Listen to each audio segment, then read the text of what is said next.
안녕하세요. 온땅교회를 말씀으로 섬기고 있는 한성민 목사입니다. 온땅교회 유튜브 채널을 시청해 주셔서 감사합니다. 설교를 들으신 후에 좋아요와 구독을 꼭 눌러주시면 감사드리겠습니다. 온땅교회 말씀 사역에 큰 도움이 됩니다. 오늘도 말씀 안에서 평안하시고 즐거운 하루 되시길 바랍니다. 감사합니다. 구독과 좋아요를 꾹꾹 눌러주세요. 감사합니다. 오늘은 마가복음 54번째 시간으로요. 손으로 지은 성전을 헐고 손으로 짓지 아니한 다른 성전을 지으리라 라는 제목으로 말씀을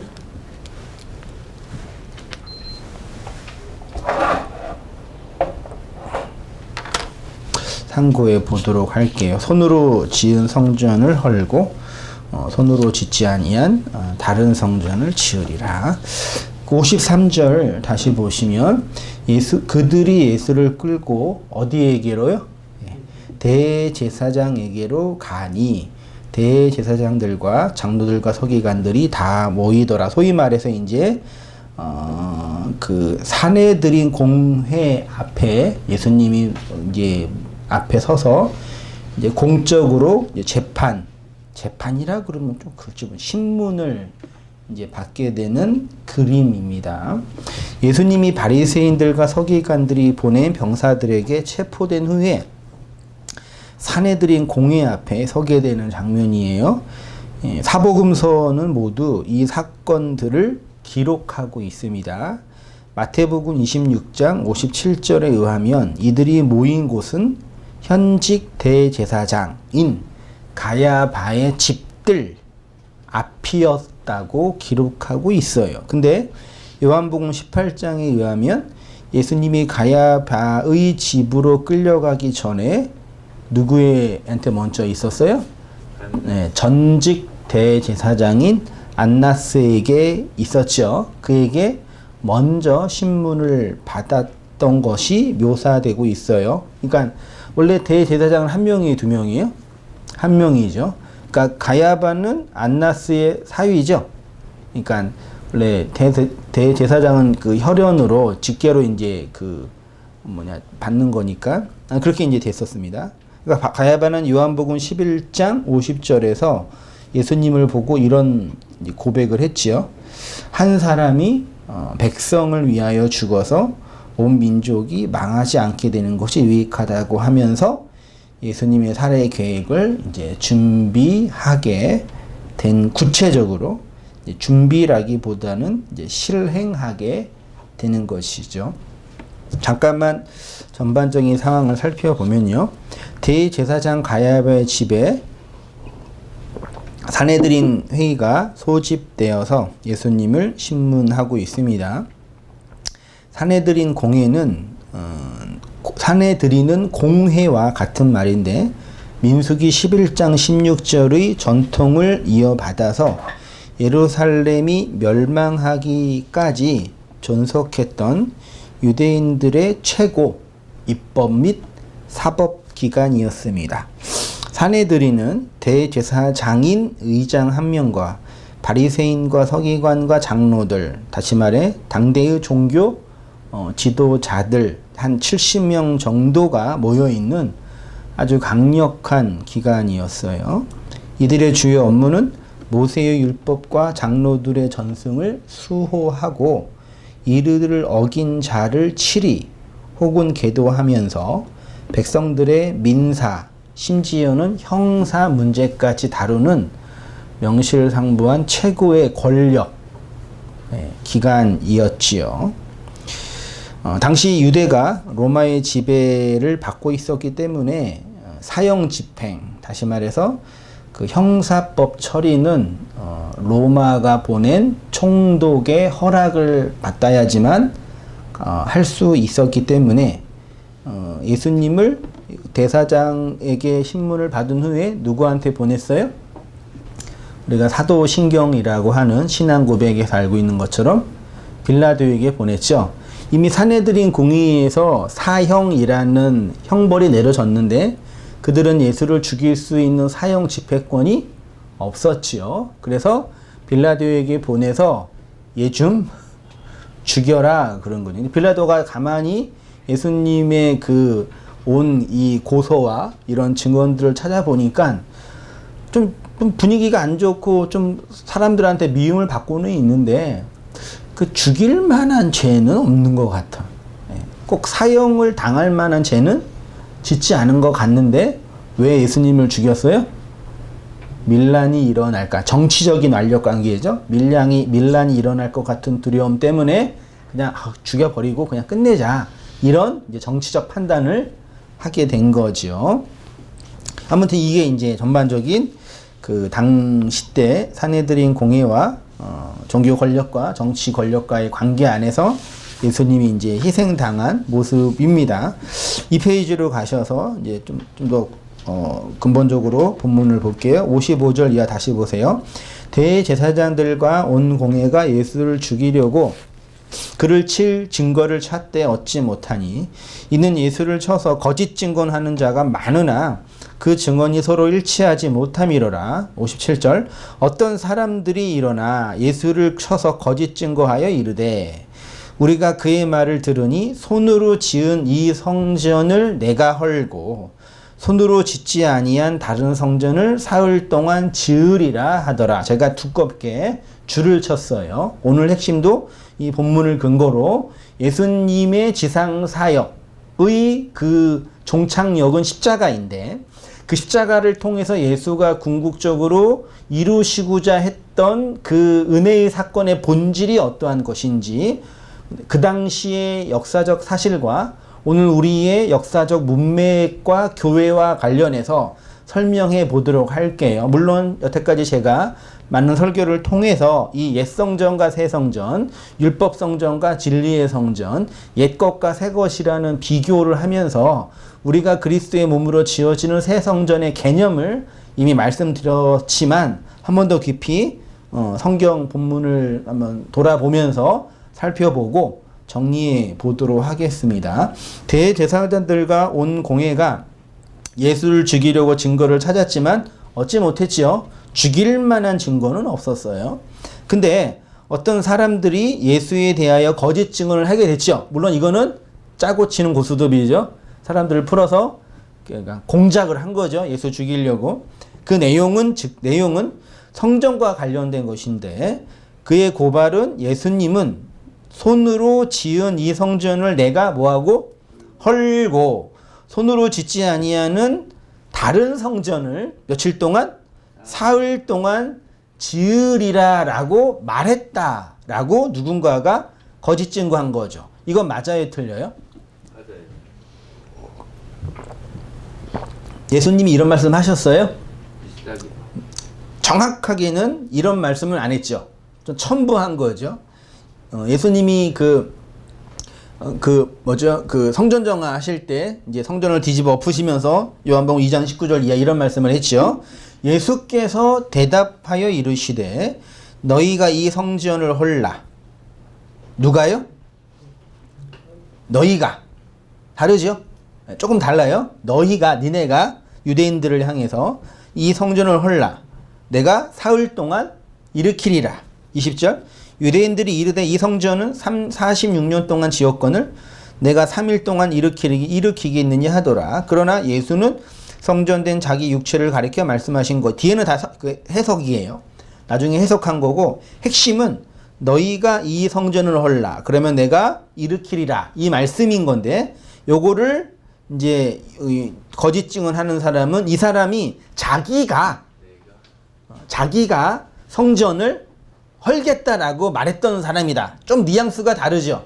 왜요? 이거는 벌써 예수가 직접적으로 당대의 가장 강력한 종교 헤게모니, 그러니까 성전을 헐겠다라는 정치적인 어떤 배경이 있는 거죠. 무슨 인간이 개인의 힘으로 그 당시 그 성전을 헐 수 있겠어요? 그렇죠. 그러니까 어떤 강력한 힘을 이용해서 예수님을 따르는 수많은 군중들이 있었으니까 힘을 이용해서 당대의 종교 헤게모니, 권력의 집약체인 그 성전을 헐겠다라는 정치적, 군사적 발언으로 재해석하여 증언한 거죠. 그리고 이게 당대의 대중들이 예수를 보고 있었던 예수를 향한 관점 중에 하나였어요. 아주 급진적인 종교 이제 개혁을 넘어서로 오늘날 하면 혁명가 뒤집어 엎는 이전 체계를 뒤집어 엎는 폭력을 사용해서라도 그런 이전에 있었던 그런 인물 중에 한 명 정도로 몰아세워서 궁극적인 목적은 뭐예요? 예수를 죽이는 거죠. 다른 목적은 없었어요. 예수를 그냥 죽이겠다라는 그 목표를 위해서 이런 이제 공작을 한 거죠. 오늘날로 말하면요. 근데 여기에 거짓 증언자의 이 말과 예수님의 이 선언에 우리가 이해하고 있는 아주 중요한 이 복음적인, 영적인, 또 많은 사람들이 오해하고 있는 그 핵심이 있다라는 걸 우리는 알아야 되죠. 사실 이 말씀은 사형에 해당되는 죄로, 왜요? 신성 모독에 관한 죄이기 때문에 재판을 받을 수 있을 만한 근거가 됩니다. 그리스 로마 세계에서 예배 장소나 예배 장소의 파괴나 예배 장소에 대한 모독군, 중벌에 해당되는 것이었기 때문에 특히 구약 시대의 유대교에서는 가장 나쁜 죄가 뭐예요? 신성 하나님을 모독하는 거잖아요. 그 사람은 그냥 뭐 하는 거예요? 그냥 죽이는 거예요. 죄였기 때문에 예수를 쉽게 죽일 수 있는 근거가 된 거죠. 근데 재미있는 건 아니죠. 슬프게도 교회의 역사 속에서 이런 유의 죄를 뒤집어 씌워서 살해당한, 순교당한 자들이 많이 있었죠. 예레미야가 대표적인 인물인데 제가 예레미야의 이러한 신학과 이 영성이 참 놀라워요. 예레미야 7장 4절 이하 보세요. 예레미야가 이제 선언하는 거죠. 너희는 이것이 뭐라고요? 여호와의 성전이라, 여호와의 성전이라, 여호와의 성전이라 하는 무슨 말? 거짓말을 믿지 말라. 이게 구약 시대 때 성전 제사를 드리고 있는 헌제자들이 나오고 있는 길목에서 선언한 설교예요. 오늘날로 보더라도 어마어마한 급진 개혁적인 설교인데 수천 년 전에는 오죽하겠어요?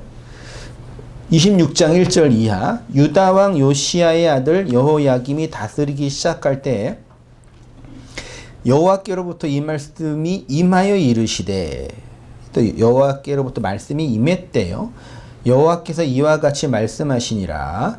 너희는 여호와의 성전뜰에 서서 유다 모든 성읍에서 여호와의 성전에 와서 예배하는 자에게 내가 내게 명령하여 이르게 한 모든 말을 전하되 한마디도 감하지 말라. 그들이 듣고 혹시 각각 그 악한 길에서 돌아오리라. 그리하면 내가 그들의 악행으로 말미암아 그들에게 재앙을 내리라 하던 뜻을 돌이키리. 그러니까 예레미야가 보고 있는 이스라엘 백성의 행태는 뭐예요? 악행을 저지르고 있는 거예요. 그렇죠? 그러면 이들이 저지르고 있는 악행의 본질은 뭐겠어요? 사람 죽이고 사기치고 이런 거겠어요? 예레미야가 지금 보고 있는 이스라엘 백성의 악행의 본질은 뭘까요? 도덕적 윤리적인 죄가 아니라면 뭘 가지고 예레미야는 이렇게 그들을 비난하고 정죄하고 있을까요? 어떤 행위 때문에? 희생제사. 겉으로 볼 때는 희생제사를 드리는 거. 되게 중요한 이제 우리가 결론을 맺어야 할 내용이에요. 제사를 드리고 있는 그 행위 자체를 지금 예레미야는 거짓말. 악행이라고 보고 있는 것처럼 보이잖아요. 예배를 드리고 있는 그들의 그 열심을 예레미야는 악행이라고 보고 있는 것처럼 보여요. 이걸 되게 잘 분석해야 돼요. 그러면 예배 자체, 희생제사 자체가 악행일까요? 그렇게 오해하면 또 안 돼요. 희생제사를 드리는 것 자체는 하나님이 명령하신 거예요. 그러면 영성이 깊은 예레미야 입장에서 이들을 정죄하고 있는데, 그러면 그 정죄의 본질은 그들의 외적인 이런 행위가 아니에요. 그럼 행위를 떠나서도 안 돼요. 그럼 뭐냐 이 얘기죠. 희생제사를 드리고 있는데, 잘 들으세요. 그걸 드리고 있는데 드리고 있는 내용이 뭔지 모르고 있는 것에서부터 악행이 시작되는 거예요. 아멘.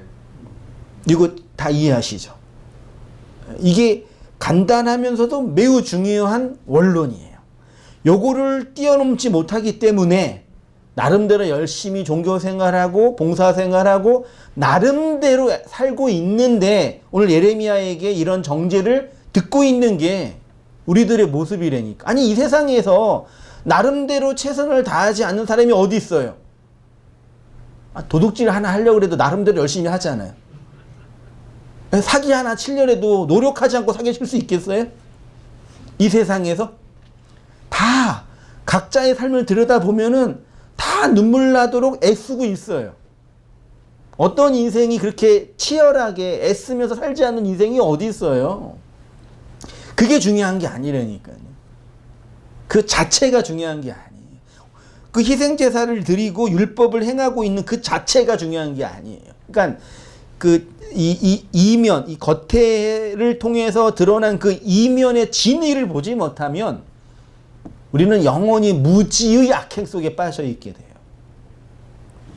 다시 보세요. 5절. 내가 너희에게 나의 종 선지자를 꾸준히 보내 그들의 말을 순종하라고 하였으나, 하나님 선지자를 왜 보냈어요? 율법도 주셨고 희생제사도 드릴 수 있는 제도도 주셨는데 선지자는 왜 보내요? 그 내용이 뭔지 모르니까 하나님의 하존을 경험한 선지자들을 보내어서 그들을 깨우칠 목적으로 선지자를 보냈잖아요. 그러니까 이 선지자 제도 자체가 하나님의 입장에서는 그들의 그 현 상태로는 안 된다라는 그 한계가 이미 전제되어 있는 거예요. 6절. 내가 이 성전을 실로같이 되게 하고 이 성을 세계 모든 민족의 저주거리가 되게 하리라 하셨느니라. 예레미야가 여호와의 성전에서 이 말을 하매 제사장들과 선지자들과 모든 백성이 듣더라. 예레미야가 여호와께서 명령하신 말씀을 모든 백성에게 전하기를 마침에 제사장들과 선지자들과 모든 백성이 그를 붙잡고 이르되 내가 반드시 죽어야 하리라. 왜요? 신성모독. 물론 겉으로는 자신들의 율법적 의의를 공격했기 때문이기도 하지만 본질적으로는 이 성전이 하나님의 성전이 아니다. 이 제사가 하나님이 받지 않는 제사다라는 신성모독의 발언을 했기 때문에 너는 죽어야 되겠다. 왜? 그것이 율법이 말하고 있는 것이기 때문이죠. 어찌하여 내가 여호와의 이름을 의지하고 예언하여 이르기를 이 성전이 실로같이 되겠고 이 성이 횡패하며 주민이 없으리라 하였느냐 하며 그든 모든 백성이 여호와의 성전에서 예레미야를 향하여 모여드니라. 그러니까 예레미야나 하여튼 예수계 이사야보다 조금 더 예레미야가 적어도 더 되게 그 극적이고 애틋해요. 저는요. 예레미야 이 사역과 물론 이 성경으로는 그의 사역 전체를 다 볼 수 없지만 이걸 극으로도 만들어도 아주 정말 애틋한 그런 어떤 사역적 이해가 보이더라고요. 아무튼 똑같아요. 예수님도요. 예수님이 당대의 성전인 헤롯 성전을 헌다라는 것은 그것 자체만으로도 유대의 교뿐만 아니라 당대의 제국이었던 로마에게 반역하는 행위였어요. 왜요? 헤롯 성전 누가 지었어요? 헤롯. 로마가 유대교를 통합할 목적으로 정치적으로 지은 거잖아요. 이러한 증언을 한 이유도 아마도 의도적으로 예수를 반역자로 만들어서 살해하기 위함이었을 것입니다. 근데 앞에서 말씀드렸듯이 예수님이 이러한 말씀은 당신 사역에 매우 중요한 내용을 담고 있는데 예수님은 실제로 눈에 보이는 성전, 사람의 손으로 지은 성전을 뭐 하셨다고요? 무너뜨리시는 사역을 하신 거예요. 그것의 완성, 그러니까 예수님의 말과 행동으로 옛 성전을 무너뜨리는 그 사역이 실제로 실행된 지점이 어디예요? 스타우로스인 거죠. 그 십자가 전까지의 모든 옛 성전, 모든 율법 행위를 다 뭐예요? 함몰시키는 거죠. 제로로 만든다 그럴까요?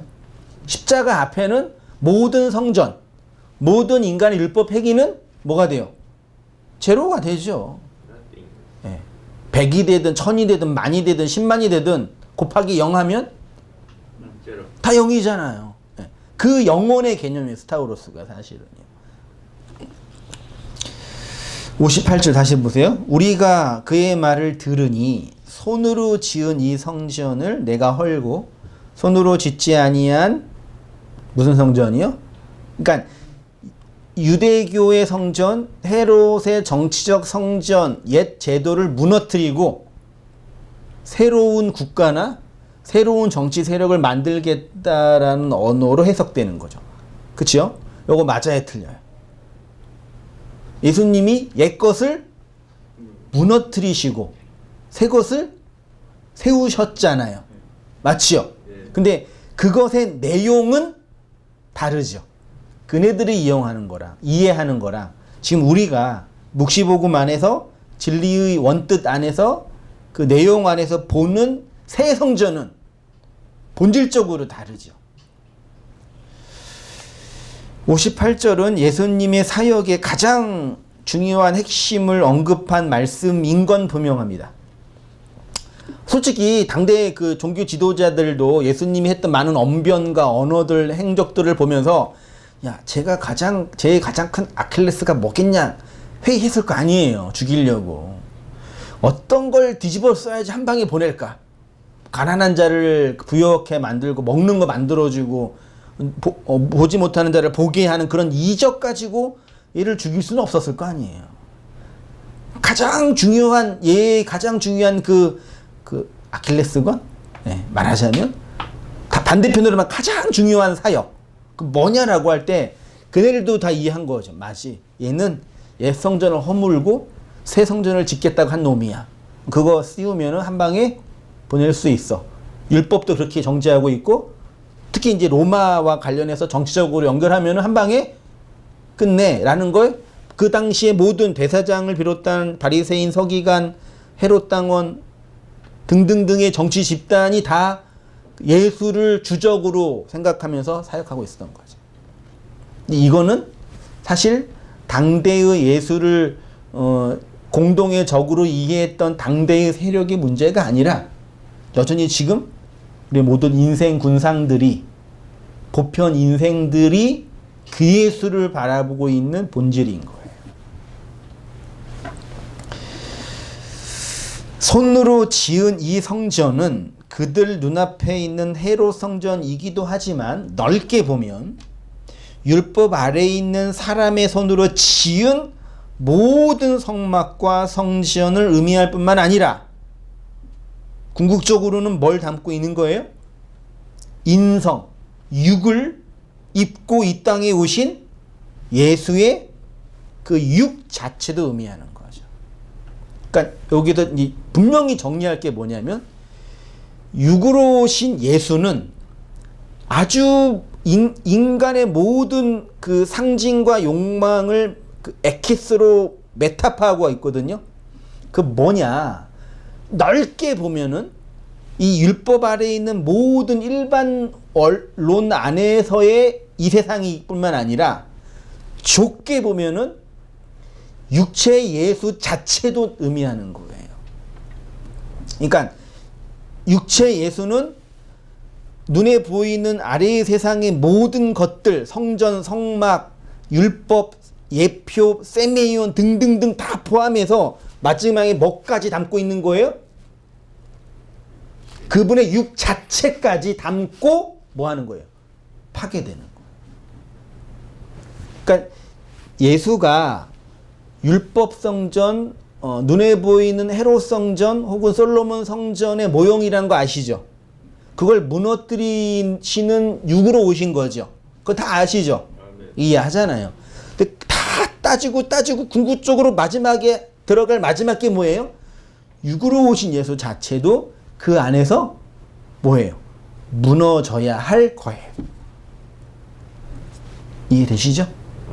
네. 여러분이 이해하시면 유튜브로 듣는 성도들 다 이해할 줄 믿습니다. 이해 못하면 2번 듣고 3번 듣고 4번 정도 들으면 다 이해할 거예요. 한 번에 들어서 이해할 수 있으면 뭐 할렐루야겠지만, 예수의 육체가 헐리고 무너져야 손으로 짓지 아니하는 다른 성전이 세워지기 때문이죠. 헤롯 성전이 무너진다고 새 성전이 지어지겠어요? 솔로몬 성전이 무너졌다고 진짜 성전이 지어지겠냐고요.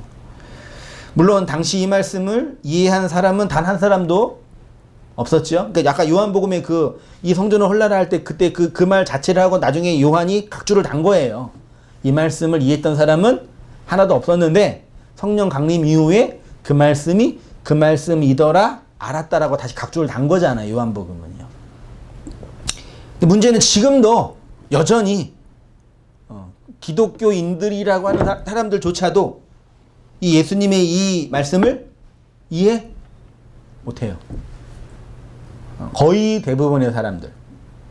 이걸 일반론이라고 비난할 필요 없이 거의 대부분의 사람들도 이해 못해요.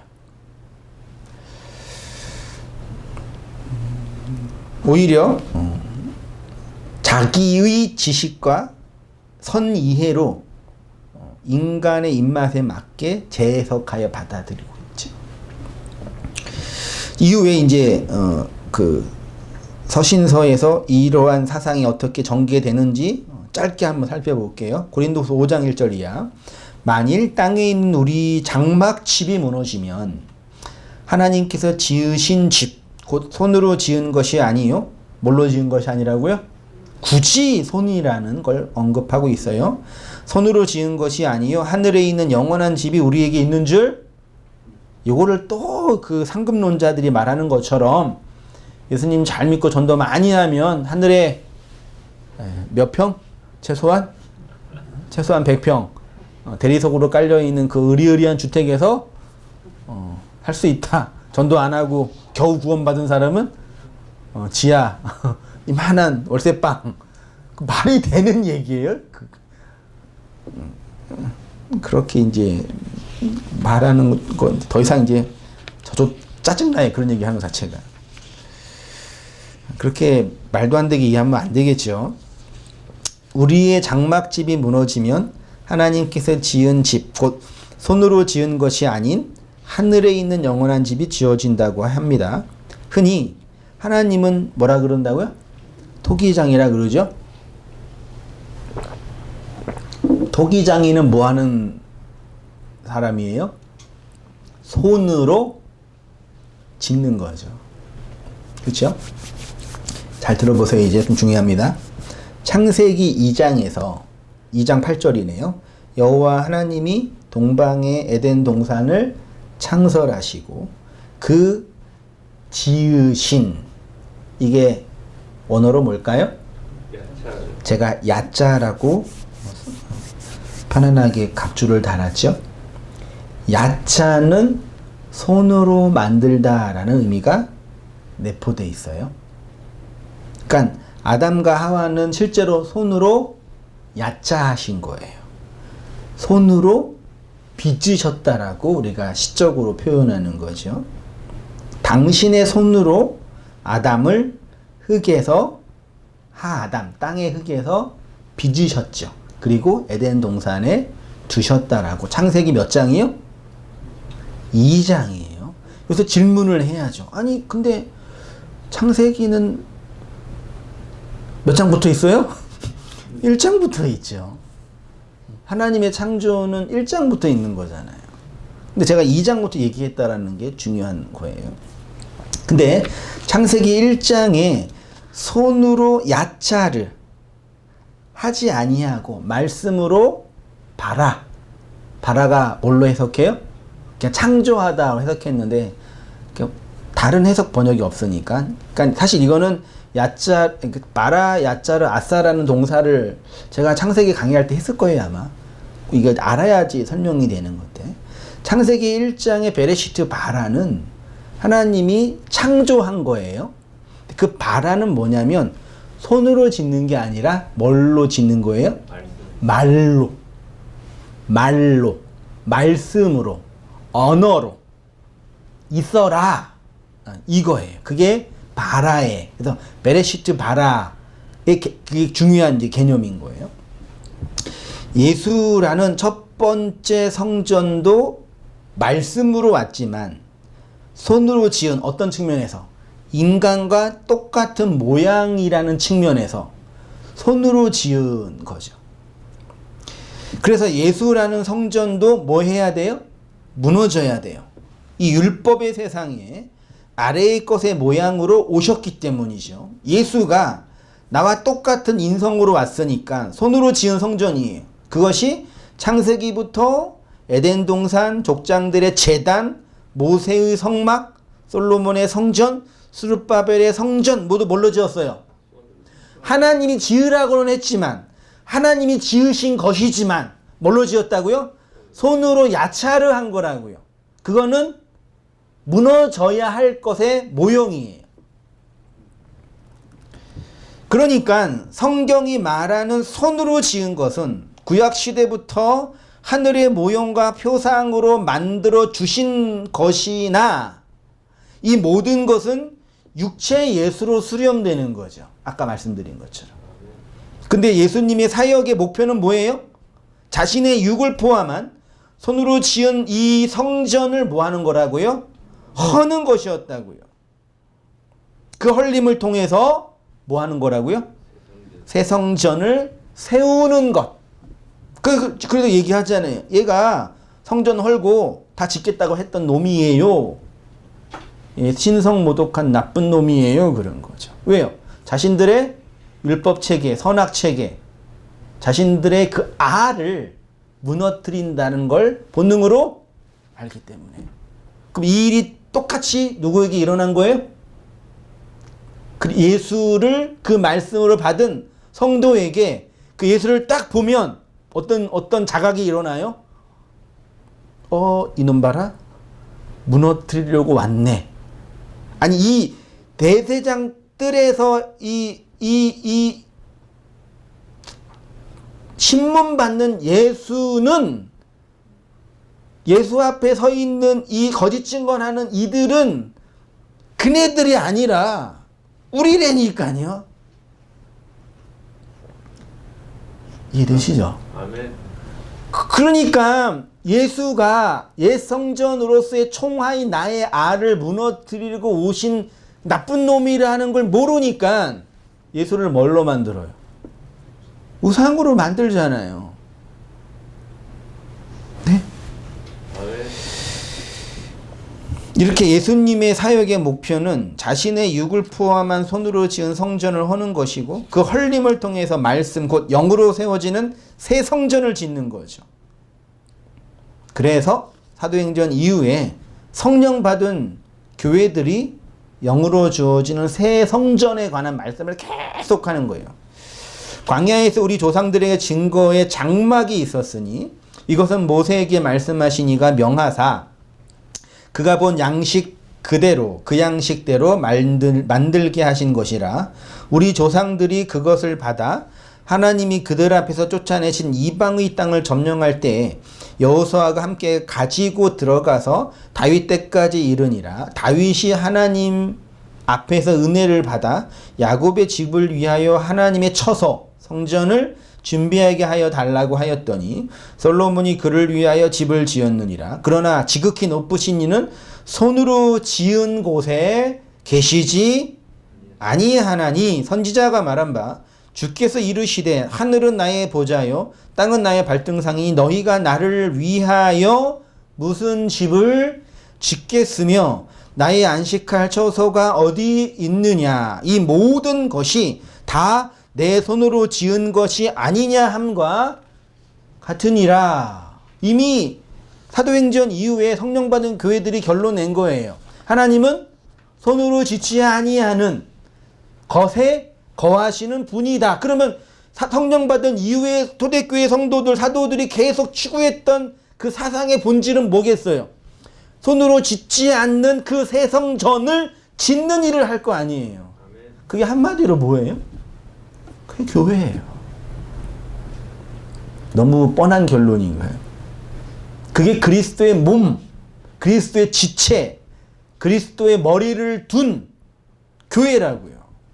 예수님이 지상 사역 동안 계속 고민했던 게 뭐예요? 내 머리 둘 곳이 없다 그랬잖아요. 그러면 예수님의 사역의 목표는 자신의 머리 둘 곳을 찾는 거예요. 그럼 이 땅에 있는 성도들이 그 그리스도의 영을 받아 뭐가 되는 거예요? 그리스도의 머리 둘 곳, 집, 교회, 성전이 되는 거예요. 새 성전. 그거를 그림처럼 아름답게 표현한 것이 계시록에 있는 새하늘과 새 땅이라니까요. 건물 성전과 예수 성전, 문자의 말씀과 영의 말씀 4페이지 보세요.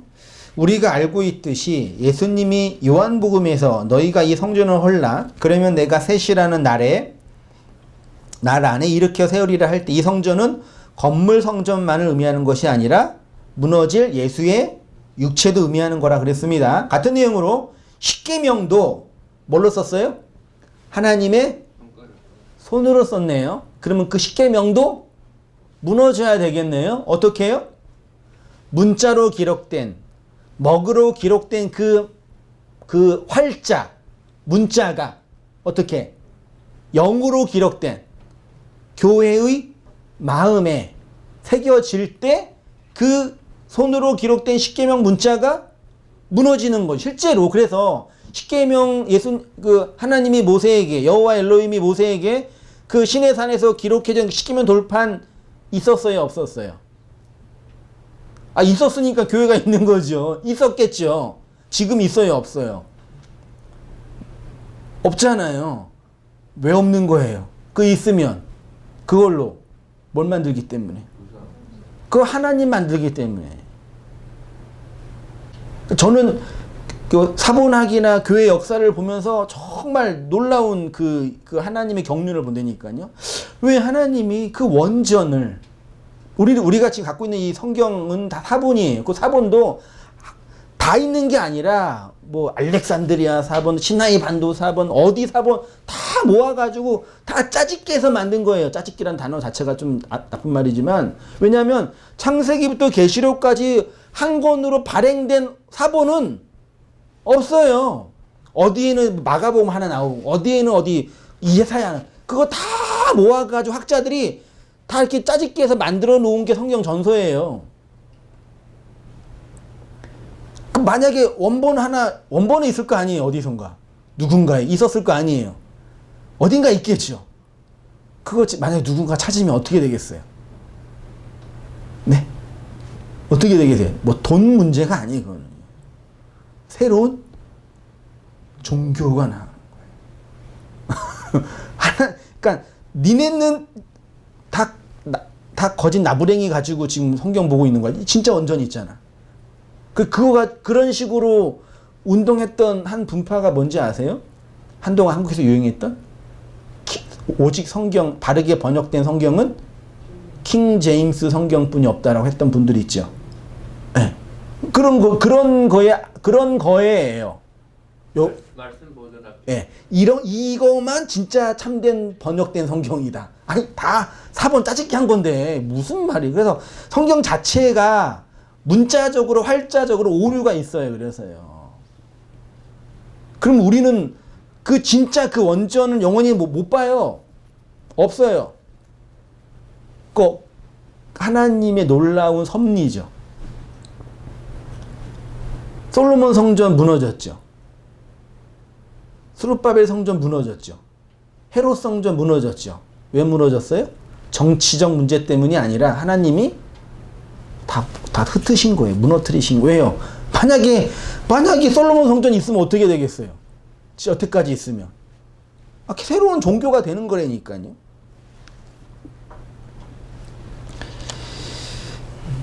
다시 오셔서. 그러니까 예수라는 이름은 손으로 지은 성전의 개념이고 그리스도라는 호칭은 손으로 짓지 않은 성전 개념이에요. 왜냐하면 죽고 부활로 나온 그리스도라는 성전은 영원한 제3의 성전, 셋이라는 날 안에 지어진 성전, 그래서 손으로 짓지 않은 성전이기 때문이죠. 창세기 1장에서 바라로 지어진 성전이 바로 그리스도가 머리를 둔 집이에요. 그것이 셋으로 세워진 성전.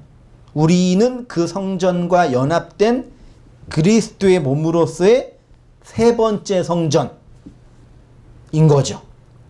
이렇게 그리스도를 머리를 두고 세운 성전을 셋으로 세워진 성전이라고 해요.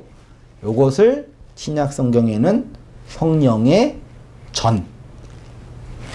성령의 전을 다시 번역하면 뭐예요? 성령은 뭐예요? 푸뉴마니니까. 그 뭐예요? 영. 전은 뭐예요? 집. 그러면 영의 집. 의라는 조사를 빼면 영집. 다시 번역하면 영으로 세워진 집. 그게 뭐예요? 영은 뭐예요? 말씀. 말씀 집. 그게 교회예요. 그럼 보세요. 결론이 그거예요. 세상 사람들은 하나님을, 예수를, 성경을, 성전을 다 자기밖에 뭘로 만들어요? 대상으로, 우상부터 그냥 대상으로 만들어요. 자기 밖에 대상으로 만들어서 그것들을 추구하고 연구하고 차지하려고 지랄 발광을 해요. 그것을 대상화해요. 근데 예수는 그렇게 인간의 아담적 본능인 하나님을 대상화하는 것에서 무너뜨려. 그 하나님이 대상의 반대가 어떤 건지 아직 제가 철학적으로 정리 안 돼가지고 내용으로 들어오는 그거를 영의 말씀이라고 우리가 결론 낸 거예요. 신약 성경이에요. 그게 성령 받은 교회의 모습들이고 엠마오로 간 제자들한테 예수님이 눈에 보이는 대상이었지만 이해하고 깨달으니까 그 예수가 내 영으로 들어온 거예요. 그렇게 설명한 거라고 신약 성경이. 그러므로 성경이 말하는 교회의 본질은 사람의 손으로 지은 건물일 수도 없고 너무 자명하지요?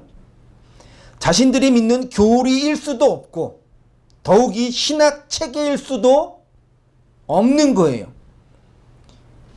교회는 눈에 보이는 것으로 하지 않고 말씀이라는 예수의 목숨 값에 지불된 그의 죽음과 부활의 값으로 세워진 자들이기 때문에 이 교회는 손으로 한 것이 아니라 그리스도 스타우로스의 죽음으로 영 단번에 세워진 영원한 말씀인 거예요. 그래서 그리스도를 머리로 둔 교회는 자신의 인생 역사를 통해서 어떻게 된다고요? 말씀들로 흘러가요. 잘 들어보세요. 되게 중요한데 이게 다 이해하실까? 아멘. 진짜 중요한데 그렇게 하나님의 생명을 담은 자로 흐르다가 어디로 돌아가요? 하나님께로 돌아가잖아요. 그걸 뭐라 그런다고요? 회개. 그 슈브라 메타노이아 회개하다. 그래서 평생 슈브가 무엇인지 모르는 자들은 인생 탐욕의 극치, 다시 말해 하나님을 탐욕하여 하나님을 도둑질하여 살아가는 거예요. 그러니까 인간의 죄의 극치, 인간이 탐욕하는 그 탐욕의 본질은 뭘 추구하는 거, 뭘 탐욕하는 거예요? 대상화된 하나님을 자기 것으로 자기가 통제할 수 있는 것으로 취하는 거예요. 자기 소유로 하면 자기가 통제가 가능하잖아요.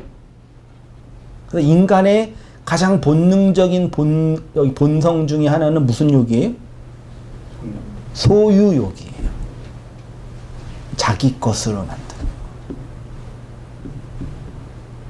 근데 이 세상에 있는 물질, 그 어떤 돈, 이런 것이 문제가 아니라 뭘 탐욕한다고요? 하나님을.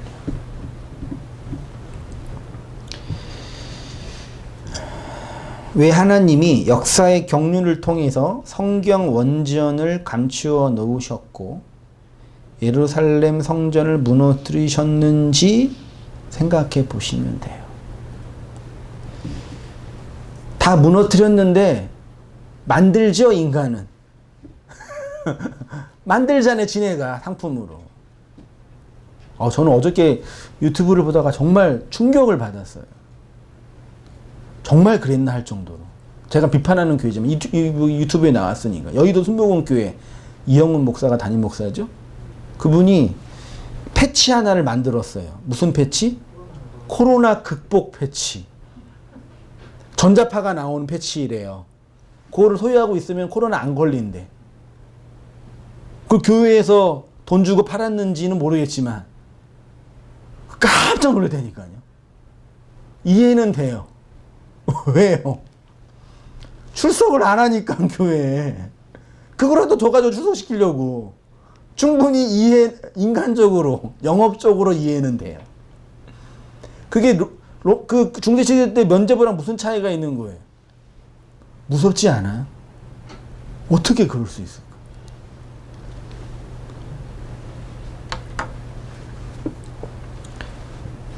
목사님 지금 건물 성전 말씀 쭉 하시는데 하나님은 다 손으로 지으신 거 다 무너뜨리셨다고 하셨고 그로 말미암아서 우리에게 남겨진 원전은 없다고 하셨는데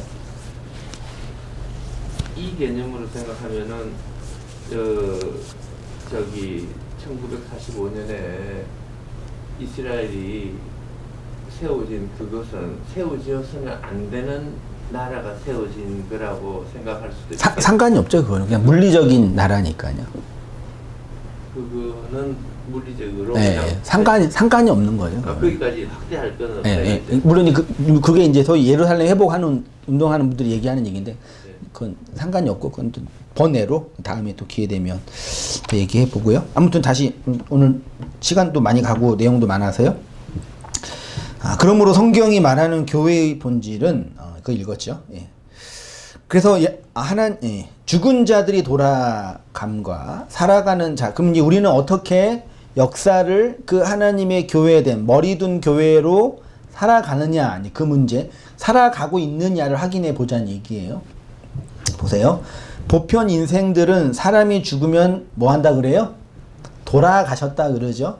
그러니까 보편 인생들의 본능 안에 자신들은 여기가 아니라 어디론가 가야 된다는 본능이 내재되어 있는 거예요. 근데 돌아감의 본질, 내용이 무엇인지 모르니까 그냥 하늘나라로 좋은 데로 가셨다고 그냥 얘기하지요. 그러니까 죽어서 돌아가면 안 되고 살아서 돌아가야 돼요. 죽은 사람이 돌아간다고 살아있는 사람이 말하는 것은 자신들의 인생이 여기가 아니라 다른 곳으로 돌아가야 한다는 것을 본능적으로 알고 있는 것인데, 중요한 것은 죽어서 돌아가면 안 되고, 여기서 죽어서가 무슨 의미인지 아셔야 됩니다. 살아가는 삶을 통해서 돌아가야 돼요. 다른 말로 하면 그리스도의 영을 받아 옛 성전이 무너져서 새 성전이 세워진 교회는 살아나서 돌아가는 삶을 사는 자들이에요. 그거를 슈브라고 하는 거예요. 완전히 오해하고 있는 거죠. 그냥 몇 개 반성하는 걸 슈브라고 해버리니까요. 인생 전체의 문제라니까요. 예수와 함께 죽었다가 살아났잖아요. 그 슈브는 죽어서 살아난 자들의 삶이에요. 원어 자체도 그런 의미예요.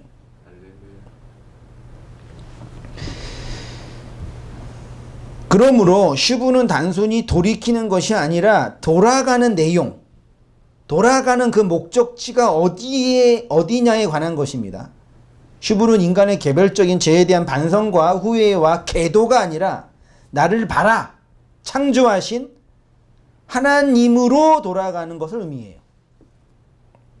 그 창조, 바라가 말씀으로 이루어진 창조이기 때문에 그리스도의 영으로 임한 말씀만이 우리를 돌이키게 하는 거죠. 그래서 바울이 계속 이렇게 얘기하는 거예요. 반복적으로 너희는 너희가 하나님의 뭐요? 성전이 집인 것과 너희 하나님의 영이 너희 안에 계시는 걸 알지 못하냐라고 계속 얘기하는 거예요. 그러므로 이제부터 너희는 외인도 아니요 나그네도 아니요 오직 성도들과 동일한 시민이요 하나님의 권속이라. 너희는 사도들과 선지자들의 터 위에 세우심을 받은 자라. 그리스도 예수께서 친히 모퉁이 돌이 되셨느니라. 그 안에서 건물마다 서로 연결하여 주 안에서 뭐가 되고 손으로 짓지 않는 성전이 되어가고, 제 번역으로 하면 너희도 영 안에서 말씀 안에서 하나님의 거하실 처소가 되기 위하여 그리스도 예수 안에서 함께 지어, 이거 한마디로 말해요. 살아서 돌이키는 삶, 살아서 돌아가는 삶이에요. 그러니까 하나님이 못 알아먹으니까 죽은 자들 통해서 너희는 돌아가는 삶을 살아야 되고 계속 말하고 계시는 거예요.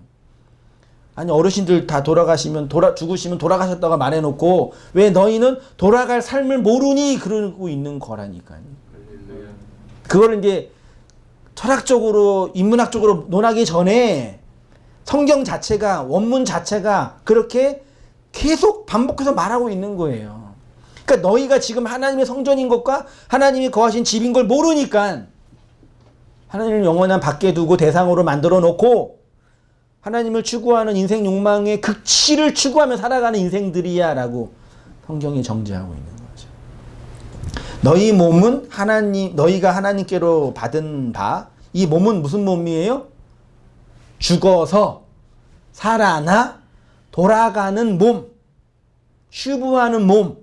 그러니까 이 죄가 가득한 이 육의 사르크스가 아니라, 이해되시죠?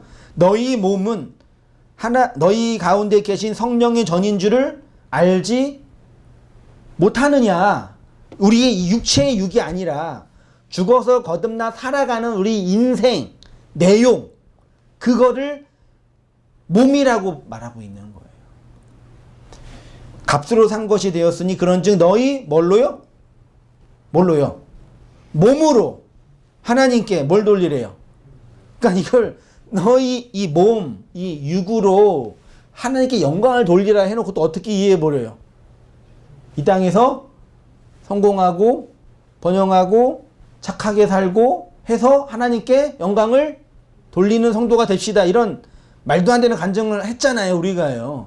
그때 말하는 이 몸은 우리의 이 육의 이 사르크스, 이 살덩어리가 아니라 그리스도에 의해서 세움을 받은 죽어서 살아난 그 몸, 교회를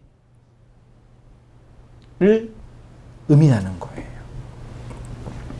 여기서 말하는 너희 몸은 육체를 의미하는 것이 아니라 그리스도의 머리 되심으로 세워진 교회의 몸으로서 우리의 존재에 대한 설명입니다. 그러면 그리스도의 머리 되심으로 그의 몸 된 교회가 하나님께 영광을 돌린다라는 게 뭐겠어요? 결론 났지요. 아멘. 죽어서 살아난 자가 돌아가야 되잖아요. 그렇죠? 그 돌아간다는 걸 장소적 개념으로 이해할 필요 없어요. 예, 여전한 존재의 문제예요. 그러면 그 내용은 뭐냐? 간단해요. 신약 성경이 교회에게 계속 요구하는 명령은 뭐예요? 간단하게. 다 배우셨어요. 아주 간단하게 이해하면 신약 성경, 그리스도의 영을 받은 교회들, 사도들이나 제자들이 계속 교회한테 계속 권면하고 명령하고 있는 내용이 뭐예요? 뭐 하라 그래요?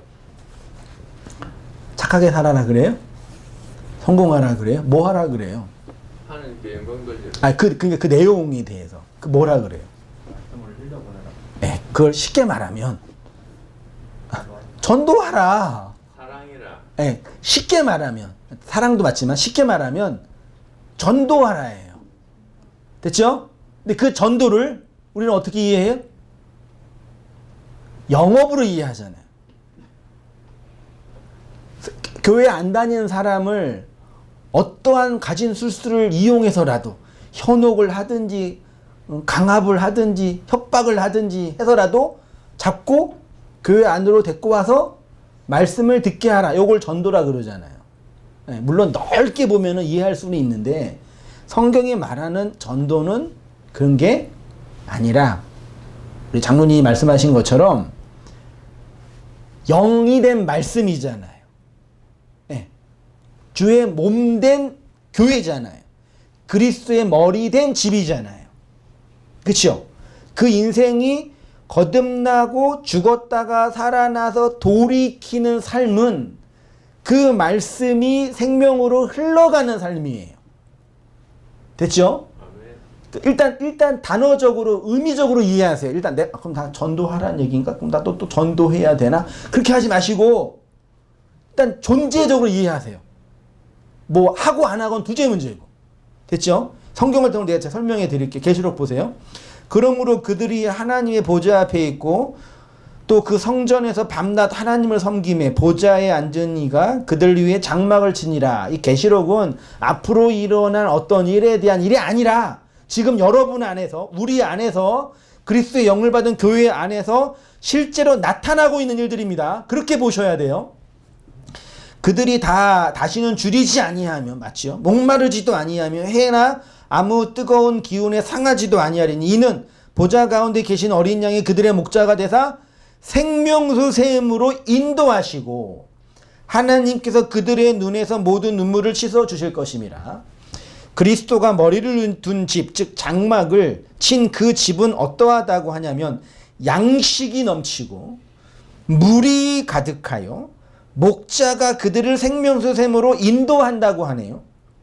성경이 말하는 생명수 샘은 뭐냐면 우리 역사 안에서 하나님의 생명을 어디로부터 시어받냐면 어디로부터요? 기록된 말씀이잖아요. 그러니까 그리스도의 몸된 교회가 하나님께 영광을 돌린다라는 것은 하나님의 원뜻, 그 마음, 그게 어디에 있어요? 어디에 파편으로 기록되어 있어요? 넓게는 이 천하 자연 만물, 그 신학에서 이제 뭐 일반 계시라 그러잖아요. 천하 만물에 다 이렇게 흩어져 있잖아요. 그렇죠? 그것을 모아놓은 곳이 어디예요?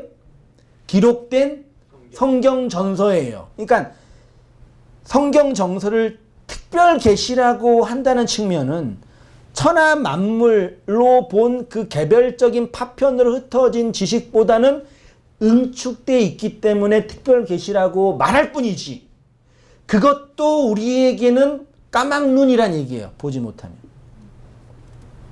성경 아무리 읽어보세요. 보여요? 아니 실제로 성경 막 백독하시고 암송 다 하시는 분도 계시잖아요. 예. 네. 그치요?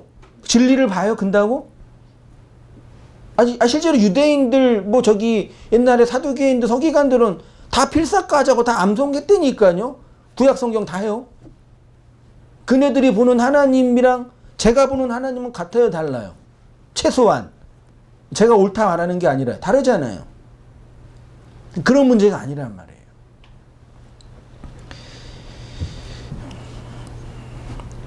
어떤 게 있어야 되냐면 계시록 11장 19절 보세요. 이에 하늘이 있는 하나님의 성전이 뭐예요? 하늘이 있는 하나님의 성전은 저기 하늘이 아니라 여러분이에요. 우리 인생 역사에서 흘러가는 우리 존재 그거예요. 네, 어디 딴 데서 찾지 마세요. 그게 뭐 한다고요? 안오이고 열리고 예수님이 세례를 받으시니까 하늘이 뭐하고?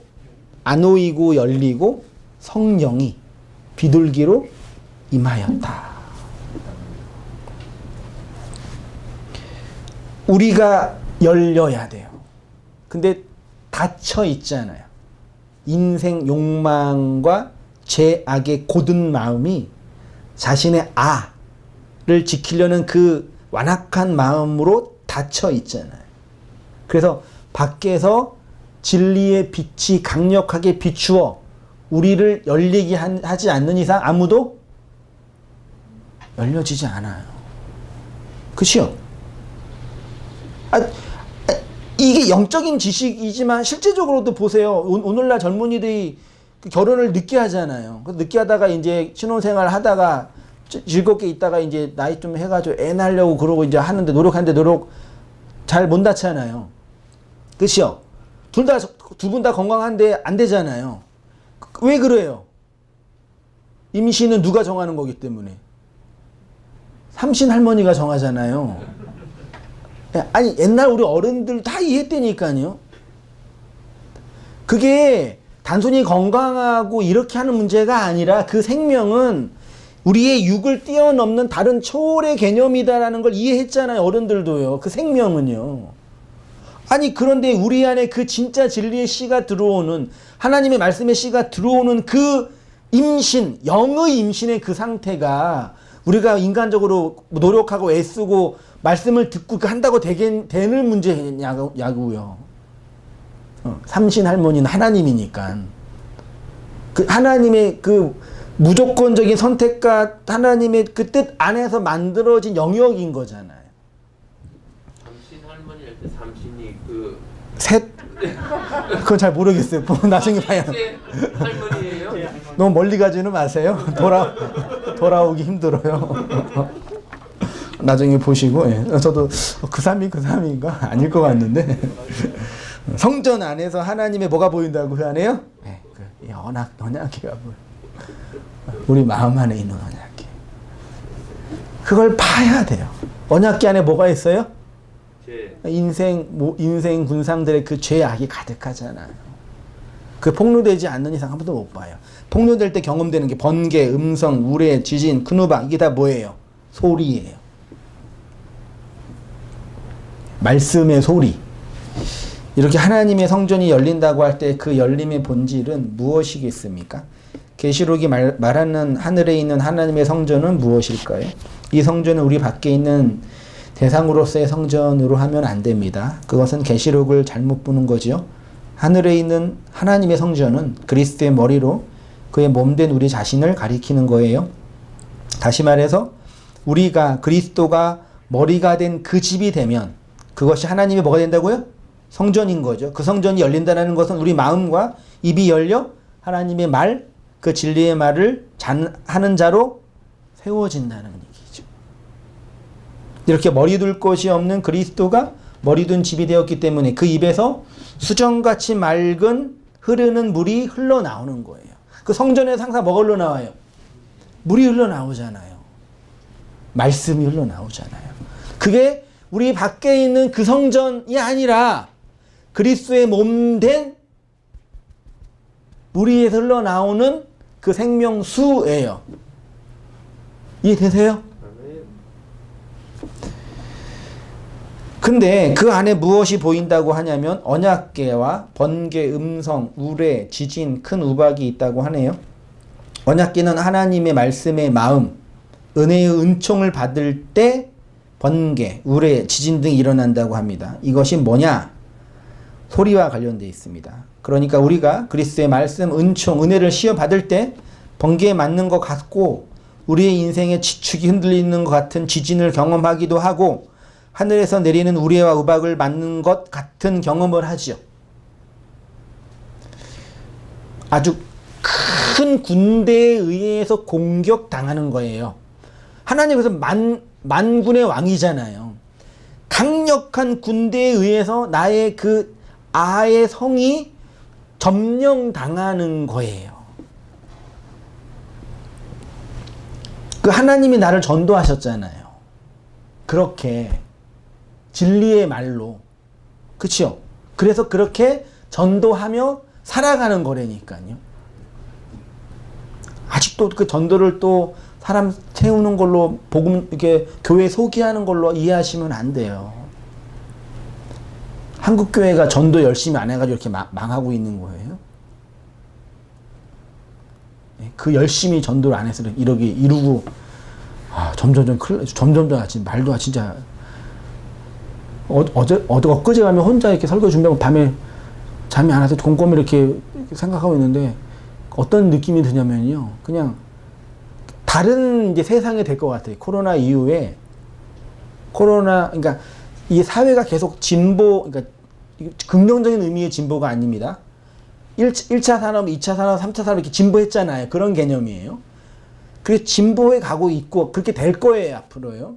근데 코로나라는 이 질병이 그 진보의 속도를 10배로 가속시키고 있어요. 노동시장도 완전히 지금 변하고 있고요. 다 지금 바뀌고 있잖아요, 완전히요. 자영업자 다 이렇게 문 닫고 있고, 다 그 플랫폼 노동자로 다 뭐 전락은 아니지만 바뀌고 있고, 기업도 이제 플랫폼이나 데이터 기반으로 만들지 않는 기업은 다 망하고 있고, 그러잖아요. 바뀌는데 이 코로나가 그거를 어차피 바뀔 거였어요, 어차피. 근데 아주 강력하게 바꾸고 있어요, 지금 세상이. 근데 문제는 이제 교회적으로 볼 때도 어차피 교회도 바뀔 거예요. 예, 교세도 약해지고 무너질 건데 아주 급격하게, 예, 아주 급격하게 목회자 주도의 종교 권력으로서의 지역 교회가 없어져요. 예, 그게 이제 점점점 이제 거의, 예, 사라지고 있는, 그러니까 그렇게 사라질 건데 더 강화되는 거죠. 비등한 예로 신학교 경쟁률이 아주 급격히 떨어졌어요. 이렇게 떨어지고 있었는데 아주 그러니까 벌써 학생들 마음속에 목사 되면 안 되겠다라는 마음이 생긴 거예요, 벌써 이제. 저거는 사양 산업이구나, 이제. 더 이상 내가 할 건 아니구나. 이미 그런 분위기가 다 된 거예요. 제가 신학교 다닐 때만 해도, 예, 교회가 힘들지만 열심히 전도하고 뭐 주의종으로 열심히 살고 하면은 사명을 따라 살면 되지. 그런 마음이 있었는데 지금은 이제 완전히 급격히 무너지는 거예요. 그러니까 리더십이나 권력 체계 자체도 무너지고요. 그리고 이제 설교도 더 이상 이제 앉아서 뭐 이렇게 그 집 공동체에 가서 듣는 게 아니라 유튜브만 들어가도 어디만 들어가도 편안하게 들을 수 있고, 지식이 이제 보편화 대중화되고 있는 시대고, 예. 설교 원전, 히브리어, 헬라어 뭐 들어가서 강의 다 들을 수 있어요. 공부하면은요, 누구나 다.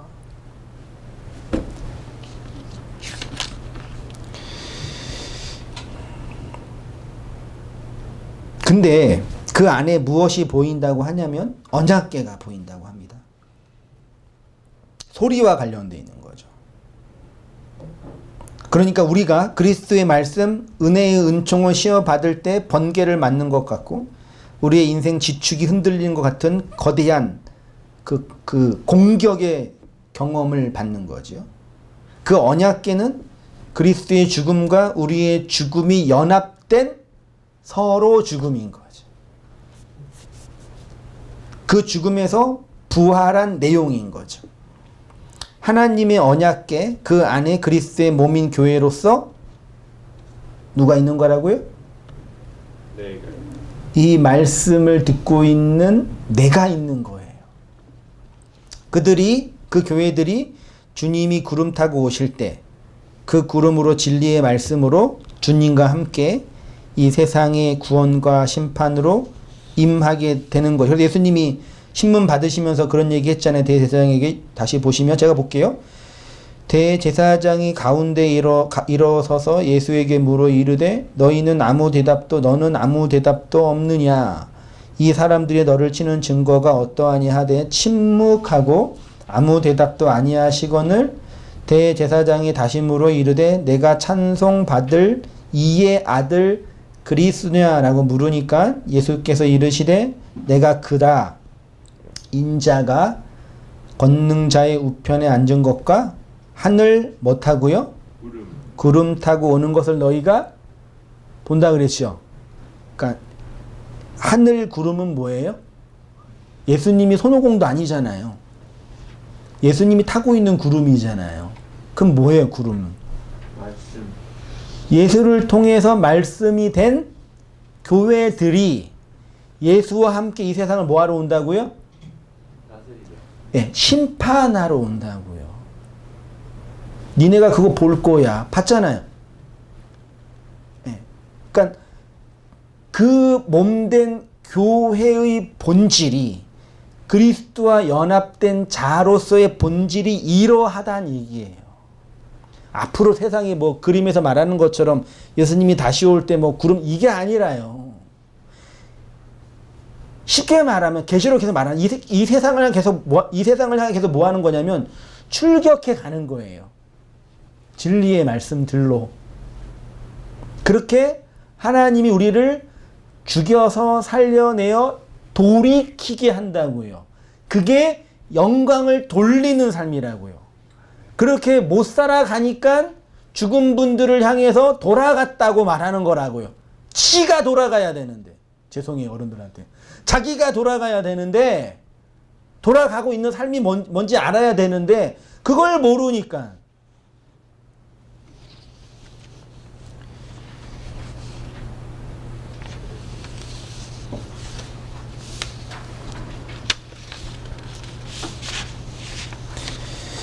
그 언약궤는 그리스도의 죽음과 우리의 죽음이 연합된 서로 죽음과 그 죽음에서 부활의 내용인 겁니다. 하나님의 언약궤 그 안에서 그리스도의 몸인 교회로서 내가 있는 것이죠.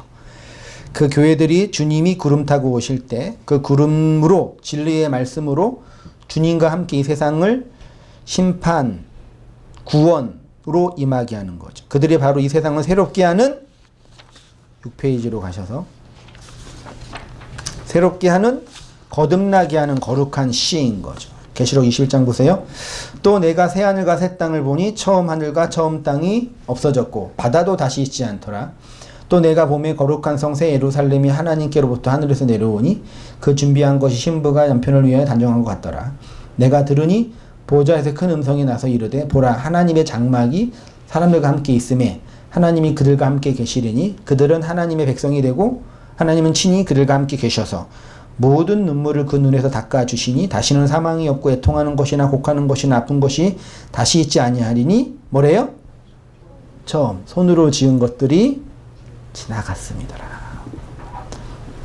처음 것들이 지나갔다라는 것이 무슨 말씀인지 아시겠습니까?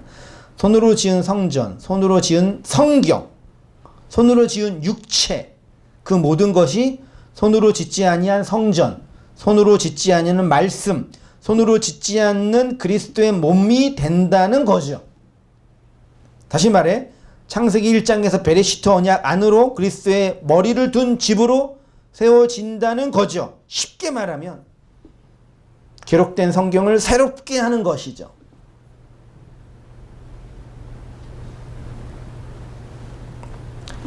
그래서 그리스도가 머리가 된 교회는 기록된 성경이 아니라 걸어다니는 성경, 생명의 말씀들이 되어 땅끝까지 그리스도의 복음을 전하는 자들이 되는 거죠.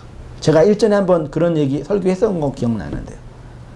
워킹 바이블 기억나세요? 사람들은 활자 말씀, 건물 교회, 인간의 조직을 그렇게 자기 것으로 소유하고 싶어 해요.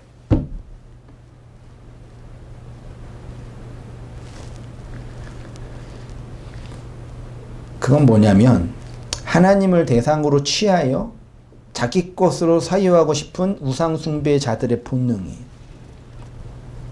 하나님은 그런 자들과 싸우시며 영원한 말씀, 영의 말씀을 속죄소 안 언약궤 안에 감추어 놓으셨지요. 그래서 하나님에 의해서 열려진 자들에게만 그 무스테리온이라는 것이 보이는 거예요. 그 무스테리온 안에서 그리스도의 머리로 둔 집이 된 자들은 인생 말씀으로 생명의 활자로 그리스도의 집으로 진리의 말씀으로 걸어 다니는 거죠. 그것이 진정한 슈브이고 진리의 노마드의 삶인 거죠. 예수님은 이렇게 손으로 지은 이 성전을 헐고 손으로 짓지 아니한 다른 성전을 짓기 위해서 스타우로스의 죽음의 길로 가고 계십니다. 그분의 그 죽음의 길이 우리의 인생들에게 하늘의 복이 되는 이유가 그 죽음이 희생적인 인류애를 위한 죽음이 아니라 모든 인생 무덤을 이기고 나온 부활을 위한 죽음이고 그 부활이 우리를 하나님의 말씀 생명들로 거듭나게 하여 하나님께로 돌이키게 하는 진리의 진의로 기록된 성경의 진의로 원래의 뜻으로 원래의 하나님 마음으로 돌이키는 돌아가는 삶을 살게 하기 때문이에요.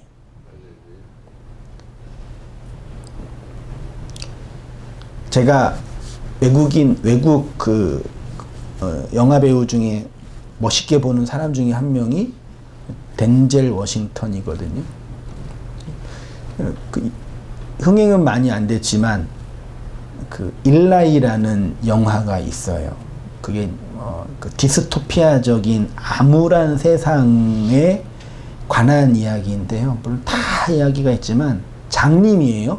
장님인지 나중에 알게 되고 다 디스토피아, 다 망했어요. 모든 사람들은 그 망한 세상에서 자기를 지키려고 사람까지 잡아먹으면서 살고 있어요. 그 중에 가장 강력한 권력을 가진 한 악당이 있어요. 그 사람이 찾고 있는 책이 있거든요. 그 책이 무슨 책이에요? 성경책이에요. 근데 일라이가 성경책을 갖고 있어요. 어떻게 하려고요? 일라이를 죽이고 성경책을 취할 거 아니에요. 실제로 일라이를 죽이고 성경책을 취했어요. 그러면 그 권력자가 그 성경책을 통해서 뭐 하고 싶은 거예요? 하나님을 소유하는 거죠. 그러면 지가 하나님이 되니까요. 그 일라이가 진 것처럼 보였어요. 마지막 대반전. 성경을 딱 피니까 무슨 성경이에요? 점자 성경이네. 대박. 일라이는 성경이 없어요. 성경책이 없어요. 근데 평생 동안 그 성경책을 매일 읽었기 때문에 뭐 한 거예요? 암송했어요. 그 나중에 이제 새로운 세상에 가서 내가 성경책을 집필하겠다. 그러니까 그 사람이 어디 있냐 그러니까 흰 종이를 가지고 오세요. 계속 성경을 뭐예요? 암송한 걸 읽어요. 창세기 1장부터 계시록까지 쭉 읽어서 다 읽고 이만한 그 책을 만들고 죽어요. 저는 놀라웠어요, 진짜. 그러니까 한 영웅과 한 악당이 있는데 둘 다 성경책을 그렇게 탐하는 거죠. 근데 한 놈은 성경책 자체를 그 책의 효과를 탐하는 거고 일라이는 그 책의 내용을 가진 자예요. 정확하게 저는 봤어요. 우리 인생이 다 그 성경책 찾으려고 이렇게 발악하고 있구나. 하나님 되려고. 근데 그 성경책 문자 할자는 없어질 거 아니에요, 결국은요. 그러니까 하나님이 결국 우리에게 요구하고 추구하는 거는 그 진리의 말씀들로 살아가는 거예요. 그거를 하나님께로 돌이킨다라고도 말하는 거고 영광을 돌린다고도 말하는 거예요. 실제로 우리가 이 역사, 이 아래의 세상에서 모든 것을 마치고 죽을 때 가져갈 수 있는 건 아무것도 없잖아요. 세상의 인문학에서도 말하고 있는 내용이잖아요. 오늘 설교가 어려웠으면 그 영화 보세요. 영성으로 보세요.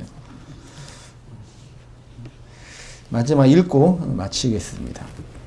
따라서 우리의 사명과 역할은 역사 속 교회들의 인위적인 자기 치장의 정당화, 자기 의의 확장을 위한 탐욕, 자기 구원의 방식을 버리고 오직 그리스도의 말씀의 진의 안에서 경험되는 그 생명의 말씀들로 살아나고 뭐 하는 거라고요? 살아가는 거예요. 어디로 간다고요? 어디 장소로 가는 게 아니에요. 이것이 신약 교회들이 부탁한 사도들의 겉면, 다시 말해 말씀을 맡은 자들의 책무라고 하는 거예요. 그래서 막 디모데 전서 후서 가면은 말씀을 맡은 자는 뭐 구타하지 아니하고 하나를 그 있잖아요. 그게 오늘날 장로 그런 게 아니에요.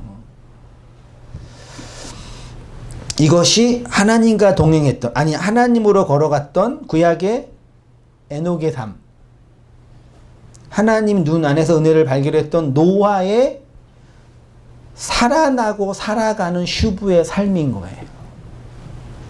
그러니 더 이상 인생들의 헛된 말에 속지 말고, 혹은 인생들을 더 이상 속이지 마시고, 전도를 한다느니 뭐 교회를 부흥시킨다느니 그런 말에 속지 말고, 스스로 속이지 마시고, 열려진 성전의 은총으로 살아가는 살아난 자로, 그리스도의 진리와 삶의 진실로 가까이 걸어가는 자들로 회복되시기를 주님의 이름으로 축원드립니다.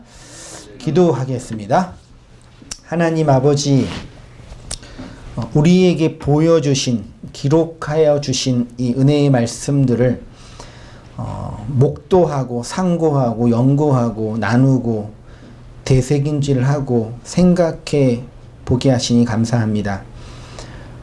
그 모든 우리의 노력과 열심을 뛰어넘는 하나님의 열려지게 하는 은총들이 그 하늘의 은혜를 보게 하시고 언약궤의 은총과 부어지는 하나님의 능력들을 담게 하여 주시어서 그 은혜 안에서 살아나고 살아난 자들로 걸어가도록 저희를 이끄시고 붙잡아 주시옵소서. 하나님 자체를, 하나님의 것들을 탐하고 욕망하기 이전에 하나님의 그 말씀, 영의 생명을 담은 자로, 그 진리로 오롯이 세워진 자로 걸어가는 우리의 인생이 되어지도록 기도하게 하시고 은혜 구하게 하시고 이끄시는 주의 손길 안에서 순종하는 저희의 모든 삶들 되어지도록 주님 인도하여 주시옵소서. 이제는 우리 주 예수 그리스도의 은혜와 하나님 아버지의 크신 사랑과 성령의 교통하심이 사랑하는 모든 성도님들의 삶 속에 지금부터 영원까지 함께 있을지어다. 아멘.